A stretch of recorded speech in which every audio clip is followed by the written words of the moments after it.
કેન્દ્રીય ગૃહ અને સહકાર મંત્રી અમિત શાહ આજે મહેસાણાના વિજાપુર તાલુકાના પિલવાય ખાતે ગોવર્ધનનાથજી મંદિરમાં મૂર્તિ સ્થાપન કાર્યક્રમમાં પહોંચ્યા હતા। અમિત શાહની હાજરીથી ગામમાં ખુશીનો માહોલ છવાયો।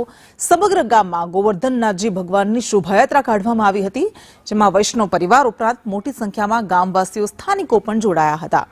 સમગ્ર ગામ જાણે ભક્તિના રંગે રંગાયું। શેઠ જીસી હાઈસ્કૂલમાં વિદ્યાભવન અને સાંસ્કૃતિક ભવનના ઉદ્ઘાટન કાર્યક્રમમાં પણ કેન્દ્રીય ગૃહમંત્રી અમિત શાહ હાજર રહ્યા હતા।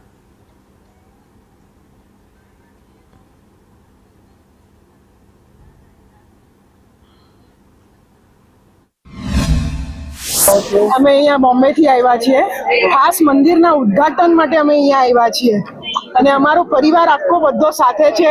અમિત શાહને મળીને અમે ભાવ વિભોર થઈ ગયા, એકદમ જ એટલી ખુશી થઈ છે કે એનો કોઈ વ્યક્ત નથી અમારા પાસે। બહુ સરસ અને શું ઉદ્ઘાટન મંદિરનું બહુ સરસ માહોલ છે, એટલો આમ આનંદિત માહોલ છે ને કે અમે વિચારી ન શકીએ। મંદિર અમારું હમણાં નવું ઉદ્ઘાટન કર્યું છે શ્રી અમિતભાઈ શાહ આપણા ગૃહમંત્રીના લેખે।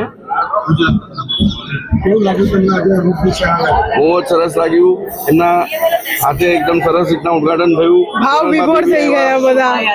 જય ભાઈ આવ્યા, એકદમ સરસ શોભાયાત્રા નીકળી ભગવાનની।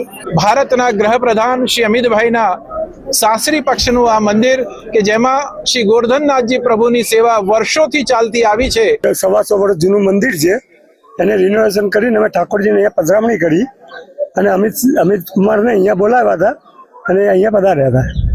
અમારા ગુરુશ્રી બી અહીંયા પધાર્યા છે, વાઘેશ બાવા। એવું લાગ્યું અમિતભાઈ શાહ આવે આજે ગામમાં ખૂબ આનંદ છે આજે।